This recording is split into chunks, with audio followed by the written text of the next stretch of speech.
আমার কাছে মনে হচ্ছে হাসনাত আব্দুল্লাহই এই পুরো পার্লামেন্টটিকে সে যাকে বলা হয় প্রাণবন্ত করে রাখবে। সে রাজপথে যেভাবে মানে বুক উঁচু করে, সিনা উঁচু করে, ঘাড় বাঁকা করে, সে আঙ্গুল উঁচু করে যেভাবে বলেছে, ওর যদি ওই সাহসটা থাকে, থাকার পরে সে যদি সালাউদ্দিন সাহেবকে, স্বরাষ্ট্রমন্ত্রী যে থাকবে বা অন্যান্য যে সমস্ত লোকজন দেখবেন খুব রাগী লোকজন আছে এবং বাইরে খুব মানে এই অল্প সময়ের মধ্যে এরে লাথি দেয়, ওরে লাথি দেয়, বিভিন্ন কথাবার্তা বলে, অনেক লোক পাওয়ারফুল হয়ে গেছে।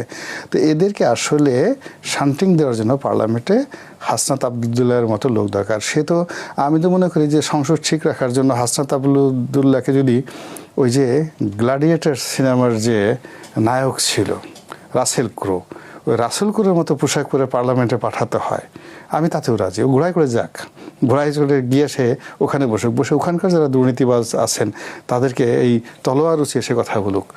তবুও দেশ শান্তি থাকুক এবং দুর্নীতিবাজরা একজন হাসনাত আব্দুল্লাহকে ভয় পাক।